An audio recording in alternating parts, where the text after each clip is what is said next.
This was the moment her family had been longing for. At first, just a photograph provided proof. It was only several hours later, when the plane touched down, that the freedom of British Iranian citizens Nazanin Zaghari-Ratcliffe and Anoosheh Ashoori really sunk in. Nazanin's 7-year-old daughter and husband Richard watched from the terminal building outside London. Mummy! That's Mummy. Then moments later, the reunion, hidden from view, but the emotion still obvious.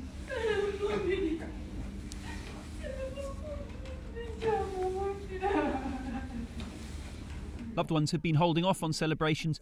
There'd been failed deals before, and this one clearly wasn't simple either.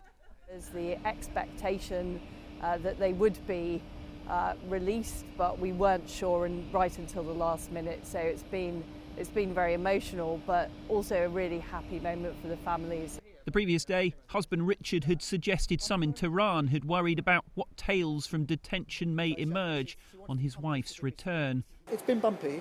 There have been some sort of, scary conversations in the last couple of days as well of people just trying to, make sure that she would be well behaved when she came back. Nazanin was jailed in 2016 on spurious charges of plotting against the Iranian government. Ashoori's time came a year later, this time accused of spying for Israel and acquiring illegitimate wealth. Human rights groups say the regime uses foreign prisoners as pawns, something it denies. Iranian-American father and son Bakir and Siamak Amazi are still being held. Another British-Iranian, conservationist Murad Tabaz, is on what's been described as furlough, but hasn't yet been able to leave the country. The timing seems convenient. Just as the West cuts oil imports from Russia over its invasion of Ukraine, a sign it could be patching up ties with an oil-rich nation currently still under sanctions. Officials from both sides confirmed Britain had settled a £400 million debt to Tehran shortly before this breakthrough, but Iran denies a link.